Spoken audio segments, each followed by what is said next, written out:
Nos vamos al siglo XVI. El siglo XVI va a convivir con lo que se ha conocido como el Alto Renacimiento o el Clasicismo. Se plantea como finalización, se ha puesto como una fecha, la muerte decíamos, de Rafael, como la finalización del Renacimiento. Si bien, bueno, sabemos que no podemos plantear así fechas muy tajantes. Y bueno, podríamos decir, toda esta tradición clasicista que va a tensar con esta otra tradición que se denominó manierismo desde una mirada peyorativa.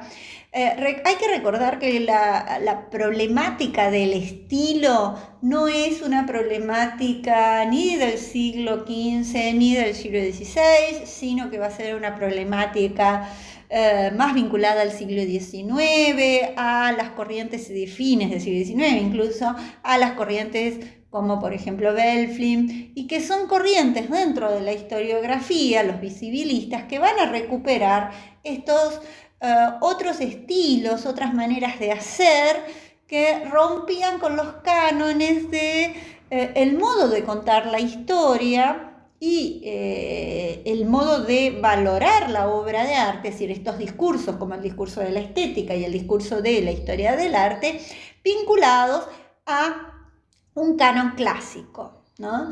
Entonces, recuperar y estudiar estos periodos es una mirada, podríamos decir, más cercana a nuestros tiempos, y pensar, si bien en el plan de la carrera y dentro de los contenidos mínimos no existe que nosotros nos detengamos en el manierismo, me parece importante porque incluso va a tener una gran relectura en el siglo XX, fines del XIX también.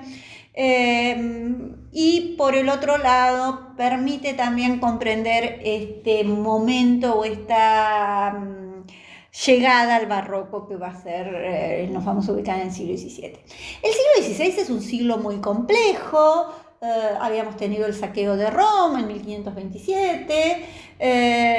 Por el otro lado, a nivel religioso, 1517, las tesis de Lutero, todo lo que tiene que ver con las luchas por la tolerancia religiosa,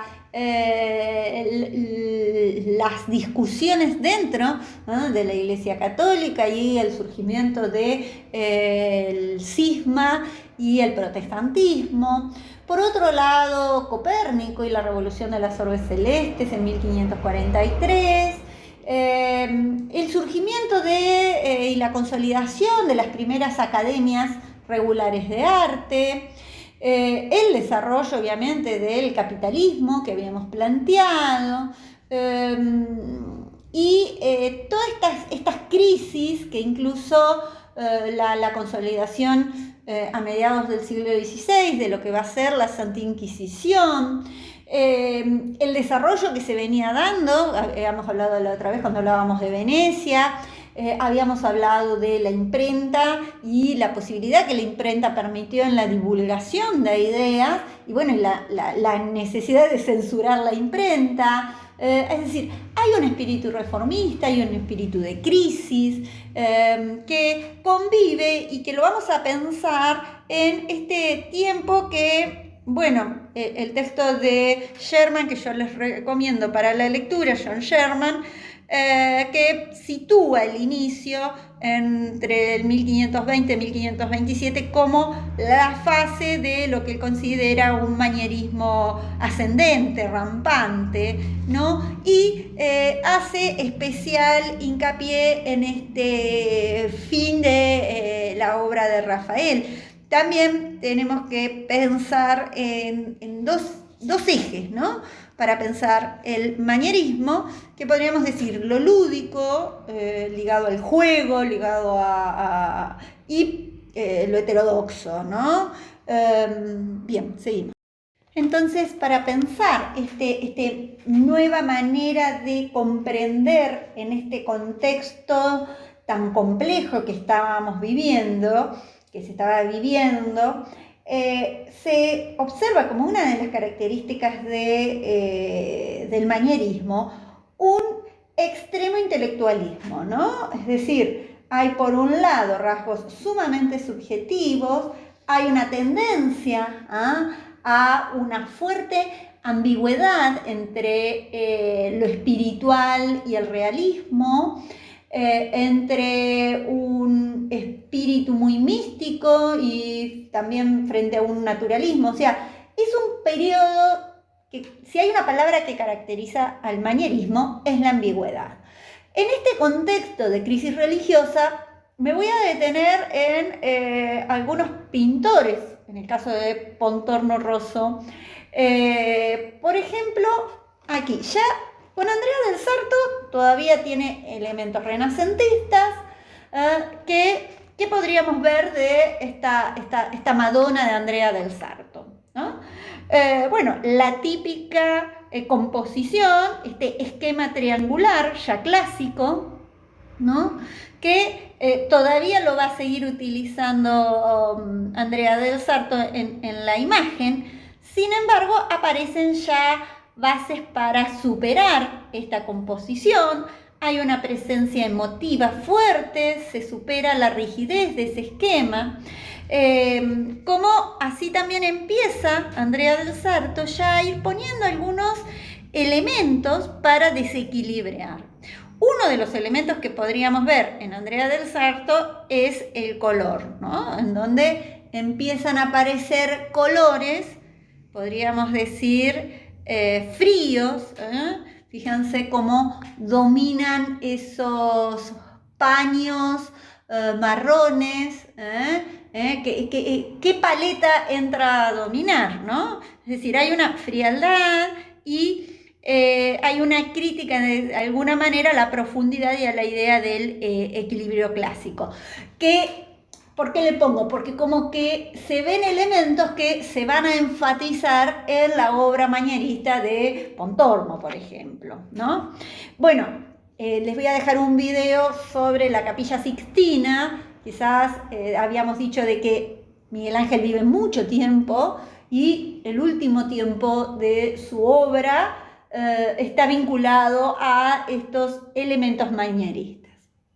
Y me detengo en Pontormo, en esta obra de Pontormo, en donde hay un historiador que es Friedberg, que habla de dislocaciones espaciales, ¿no? Es decir, frente a esa lógica composición de la perspectiva del espacio renacentista, aquí se rompe esa lógica, ¿no?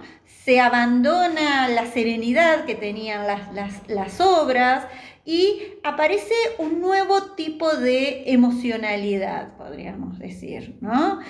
Aparece una nueva manera de componer. Fíjense que aparece esta idea como que están llenos los espacios, ¿no?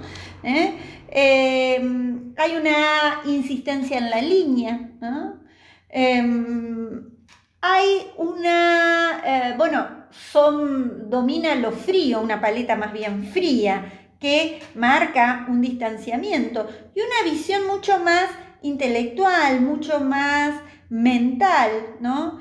El espacio se vuelve irracional, prácticamente en este caso desaparece, es decir, no encontramos esos fondos, esas reflexiones a una arquitectura clásica, ¿no? Es como que hay un fin de la seguridad, ¿no? Que, bueno, era lo que estaban viviendo, ya no está y por el otro lado esa tranquilidad que daban esas obras hasta entonces, ¿no? Pero por el otro lado conjuga con una fuerte expresividad, ¿no? Es decir, son, esto que habíamos dicho al principio, como obras muy místicas en este descenso de la cruz, ¿no? Fíjense el cuerpo de Cristo, muy lánguido, sin vida, ¿no? Y en donde ya se marca, lo que vamos a decir más adelante, una línea serpentinata. Por el otro lado, la imagen, de María tan como horrorizada por la escena que observa, esta figura que aparece y nos está interrogando. Es decir, hay por un lado hay un intelectualismo, una frialdad, pero por el otro lado hay un involucramiento para el espectador. Y son cuadros de formato grande, fíjense los tamaños que estamos hablando. Esta imagen tiene 3 artistas, uno de ellos es Beccafumi. Beccafumi, frente a, bueno, hemos visto una de Pontorno, los invito a que vean obras de Rosso. Beccafumi retoma, si ustedes observan, muchos elementos de la pintura sienesa, ¿no? Fíjense esta idea del misticismo que decíamos, por un lado una religión, un mundo muy místico que se conjuga con una cierta sensualidad. Las figuras van a tener un alargamiento. Fíjense si lo pueden ver en comparación con las obras y con los tratamientos escultóricos de las figuras que se ven en la Capilla Sixtina que realiza Miguel Ángel. Por el otro lado, bueno, fíjense la complejidad en las posiciones, que son muy como forzadas esas posiciones de las figuras. Fíjense esa línea, esa espiral que marca cuando ahí Moisés, si ustedes siguen, es una espiral, ¿no? Es decir, entre ese pie que está levemente adelantado, pero a su vez ese excesivo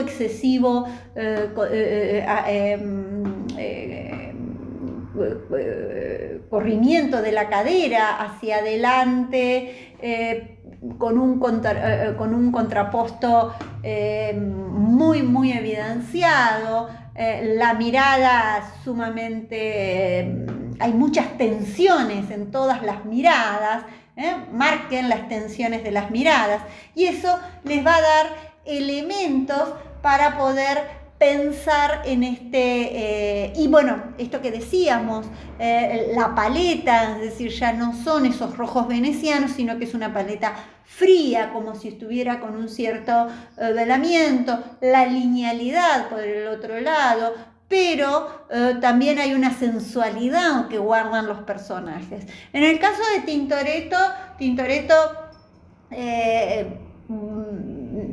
recurrimos de nuevo a lo que habíamos venido viendo de los venecianos en San Jorge y el dragón, esta escena tan típica de las escenas del Trecento, podríamos decir, de principios del 1400, en donde aparece una tensión entre tonos quebrados y la claridad.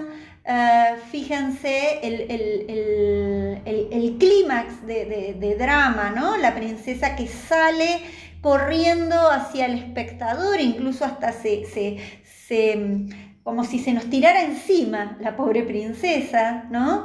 El héroe en el fondo luchando con el dragón, ahí aparece ese caballo, ese fondo, esa escena atormentada, de nuevo esa sensación de momento, de clímax, ¿no? Hay un gran apasionamiento, ¿no? Hay una cierta conjunción entre lo natural y lo sobrenatural, entre lo mundano y lo sacro, ¿no? Que se ve en las obras del Tintoretto, ¿no? Si bien es una escena religiosa, no son tragedias ligadas al Salvador, sino más bien hechos visibles, ¿no?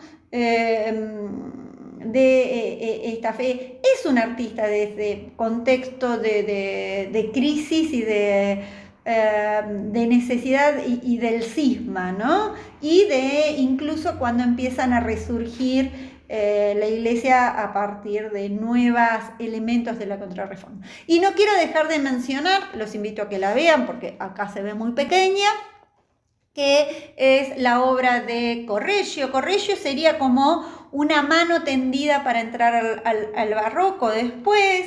Hay dos elementos que me interesan de Correggio marcar. Por un lado, el color, el uso son imágenes muy coloristas, en donde por el otro lado, bueno, el color, la línea no desaparece, pero el color domina, el predominio de diagonales en la composición. Hay un clima atmosférico, una especial atmósfera que anticipa esta característica. Y por el otro lado, bueno, esta es la ascensión de la Virgen al cielo en cuerpo y alma, ¿no? Y hay una visión que juega entre, podríamos decir, lo emocional y lo sensual, que después se va a retomar. Por eso les decía con respecto a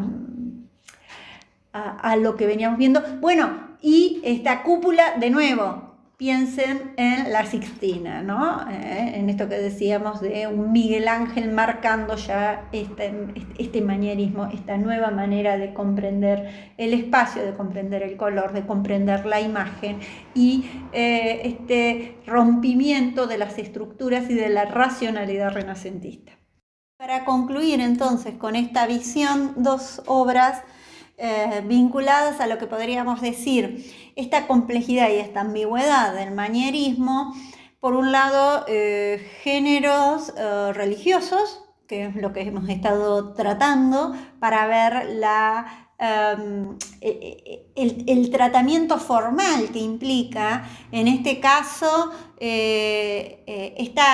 estas arquitecturas hacia ningún lado, estas arquitecturas fantasiosas. Ahí aparece lo lúdico, ¿no?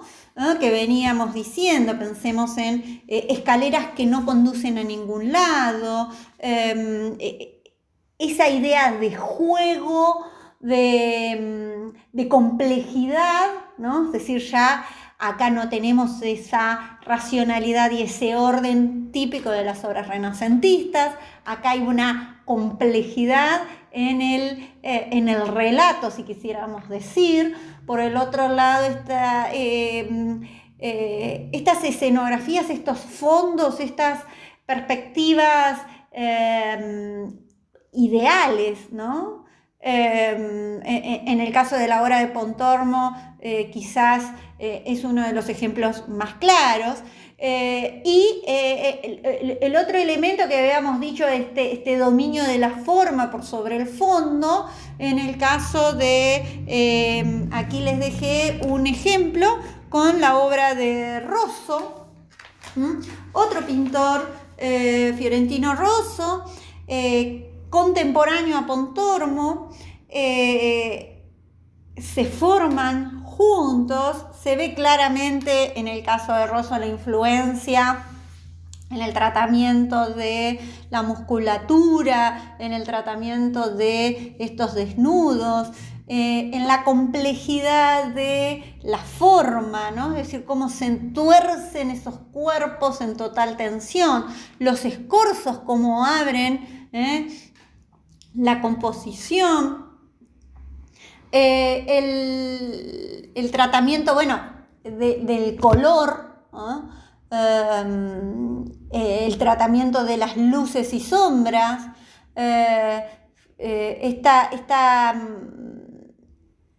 casi como, en este caso parecería como un detalle, sin embargo es una obra. Moisés defendiendo a las hijas de Jethro, la expresividad de los cuerpos. Y me callo. Entonces queda la lectura del texto de Sherman para poder trabajar manierismo, y la semana que viene vamos a seguir con manierismo y otras claves. Un elemento que veníamos hablando y que nos permite comprender el periodo del manierismo es la heterodoxia, ¿no? Es decir, no hay una línea constante que podríamos decir se reitera, sino que los distintos artistas, algunos hablan de que cuando en 1527 el saco de Roma implicó que muchos artistas tuvieron que emigrar a distintas latitudes, pero hay un gran intercambio, hay una búsqueda de los artistas de ser contratados por las familias adineradas burguesas, por la aristocracia, los emperadores, los reyes, ¿no?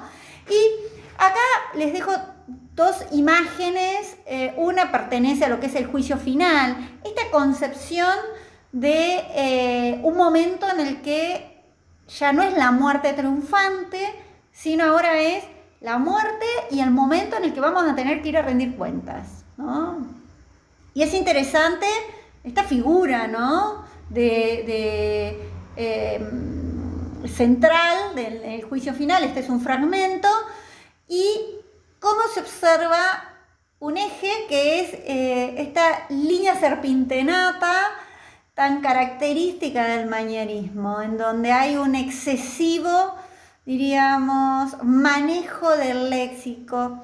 Si veníamos diciendo que el Renacimiento armaba ese ABC, podríamos decir, ese lenguaje visual, si todos los elementos que vemos en el lenguaje visual se consolidan quizás y se van aprendiendo y consolidando en el Renacimiento. ¿Por qué? Porque decíamos que tenemos una historia del arte y una estética dominada por la valorización clásica, de una concepción clásica, de un discurso de lo clásico que se arma en este periodo del Renacimiento, con el cual se va como si fuera una varita, como si fuera una regla, a valorar obras previas, y con el cual se va a poner en tensión en este periodo sumamente interesante del manierismo, ¿no? Yo siempre digo que es como el momento en donde ya manejaban toda el ABC y ahora hacen lo que quieren, ¿no? Juegan con ello, experimentan con ello, intelectualizan, ¿no?, todo este aprendizaje. Entonces, esta línea serpentinata, este retorcimiento de la figura, que se ve acá en pintura como en escultura, hablan justamente de estos distintos puntos de vista, de estos distintos puntos de vista a la hora de leer la imagen y a la hora de conjugar, ¿no? Que no es menor que se valore el manierismo en las vanguardias, ¿no? Pensemos en cómo juegan con por el otro lado, esta concepción del espacio, ¿no?, que aparece en donde ya, por otro lado, la figura ya deja de pertenecer a un canon clásico, sino que empiezan a alargarse, empiezan a enfatizarse la anatomía, y a su vez esto que decíamos de cómo se enfría la paleta para marcar un distanciamiento también, pero a su vez también el uso de las luces y sombras, ¿no? Entonces, el manierismo es este periodo de contrastes, ¿no? Es una fuerte presencia de grandes contrastes, podríamos observar en el manierismo, ¿no? En donde es exagerado, es atrevido, hay una búsqueda de lo novedoso, pero ¿por qué? Por mostrar la expertise del artista, ¿no? Es sumamente intelectual, sumamente formalista por el tratamiento que va a ser de la forma, el interés por destacar la forma, sin olvidar el contenido, sin olvidar del mensaje que quiere transmitir. Por ejemplo, bueno, vamos a ver otras obras como en el Greco, bueno, y en estas tampoco, no sé, Miguel Ángel no pierde el contenido, pero uno diríamos, lo que genera es esta fascinación de decir, mirá qué maestría tiene este artista, ¿no? Y eso que se genera en las obras manieristas se observa en como les decía recién, mandarse la parte de cómo manejo la técnica. Con esta estructura, esta forma serpentinata que conforma y que le da este hondo dramatismo a las figuras, quise presentar por un lado Jacques Belange, un grabador, y que retoma justamente la piedad, ya no la piedad que ahí les dejo de Miguel Ángel, ¿no? Y que tiene que ver con esos descensos que habíamos visto, de Pontorno también, ¿no? En donde enfatiza esta línea serpentinata, enfatiza el dramatismo, pero es un dramatismo exacerbado ya. Bueno, aparece este juego de luces y sombras, en tanto en un fondo prácticamente no trabajado, ¿no? Los usos de de las distintas perspectivas, de los distintos puntos de vista, ¿no? Y por el otro lado, otro pintor que va a ser valorado en el siglo XX, en el romanticismo también se lo revaloriza, que si bien no es español, es un pintor griego, pero que luego de su formación en Italia llega y que pretende, aspira a ser pintor de la corte, pintar para el Escorial, le encargan una obra, pero después no le siguen encargando obras. Quizás, ¿por qué? Porque retoman mucho la maniera del Greco sus obras, ¿no? En este caso, para un retablo, es decir, de Escorial se traslada a Toledo, en Toledo se instala y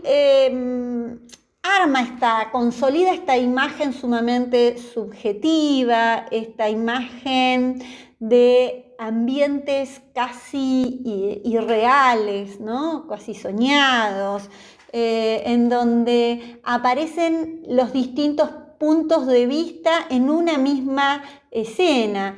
A su vez juega con un alargamiento de la figura, que lo vamos a ver también en el Parmigianino, en otras pinturas también e enfatiza toda esta tradición que venía dándose con el argumento de San Lucas y demás, de pensar la pintura como un arte liberal, ¿no? Como un arte intelectual, en donde más que un saber hacer era un saber pensar, ¿no? Hay toda una discusión, incluso bueno, en el Tratado de Pintura de Leonardo, en las distintas tratadísticas que se van a dar en este periodo, de querer enfatizar que la pintura tiene un rol intelectual, es un arte liberal, ¿no? Entonces hay un tratamiento y otra característica que, bueno, acá me quedo, bueno,